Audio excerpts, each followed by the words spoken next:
quickly put the lid on the other night. What a heady night it was. What a great night. And great crowd and the performance that you must be wanting. Set a benchmark, didn't it, for the rest of the season? Yeah, we've had a few of those performances, but probably not enough as we'd like, especially at home in recent months.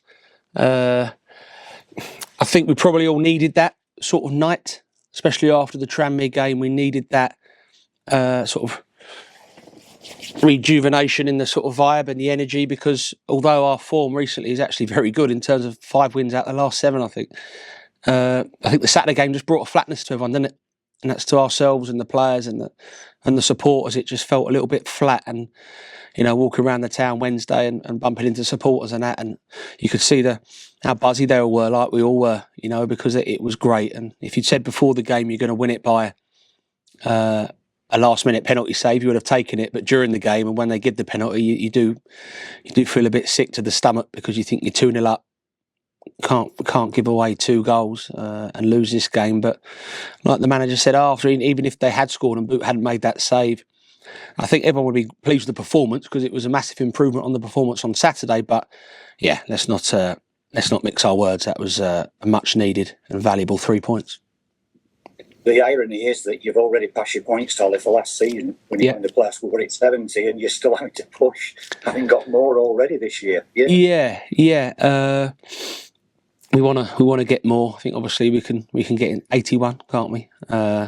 Which would be great. We beat last year, so that's an improvement. And we were outside the playoffs, weren't we, this time last year? This time we're in them, and it's in our hands if we do stay in those playoffs and get as high as we can in that league finish, in that league table, and finishes, ideally, near that top 3. But we've been here before, and we've got to make sure that the standards and the energy, I think more than anything, doesn't drop going at Fleetwood, because Matt and his staff will want to finish their season on a high at Fleetwood. They'll want to finish in the top half of the table. We'll go there as favourites. We'll take a load of supporters, I'm sure, and make a load of noise. And it's important we don't leave there disappointed.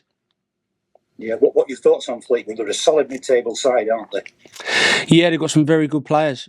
Very good players. They're a team that go with 2 up front normally, and those 2 are normally a handful in the lad Davison. Everyone knows Ched Evans from his time here in Sheffield United, and they're good players. So as a defensive unit, as a team, we've got to be on our mettle. We've got to be ready for balls in the box and runs in behind, whilst knowing that when we get the ball, let's play our stuff. Let's play some attacking football and get our supporters singing like we did the other night. It's cliche, but these last 3 games, is it mental as much as physical? Too old for nerves, isn't it, these times, I suppose? Yeah, I suppose you'd rather be chased than be the chaser. Do you know what I mean? That's what I'd always say. Yeah.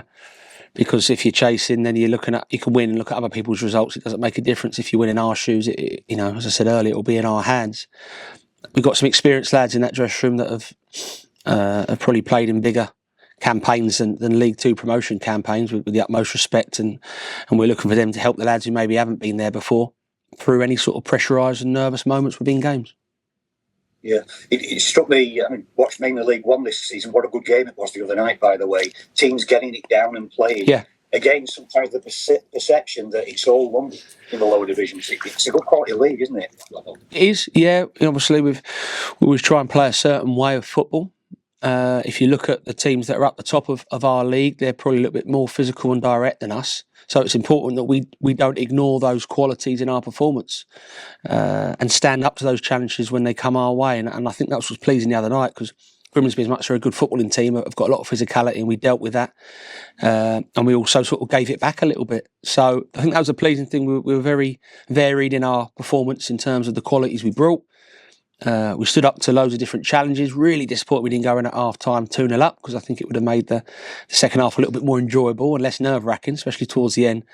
But yeah, can't fault the players' application and effort, because I think you saw by the reaction of the supporters at the end, yes, it was a real unbelievable finish to the game. But at the same time, I think they appreciated the efforts and the running and the tackles and the skill that was shown by their players.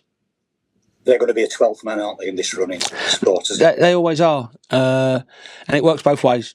So, we've got to give them something to get off their feet, off their chairs sometimes. And I thought we did that the other night. And then the noise was incredible when we needed them. So, yeah, we we know we're going to take a load to Fleetwood. We know we'll have a packed house here against Crewe. We know we'll take a load to Swindon. I think they're all sold out, all those games respectively. So, yeah, no excuses on the crowd front. They'll always be behind us. And I just think psychologically, like you said earlier about the mental side of it, I think that win the other night should do nothing but positive things for our campaign going forward.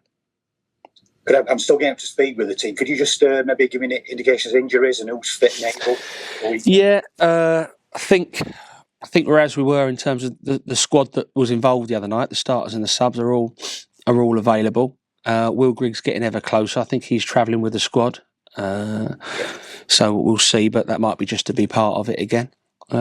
But no, apart from that, I think the ones that have been out will be out for a while. Well, not for a while, but if we hopefully get in the playoffs, we should have 3 or 4 players back for that, which could be huge.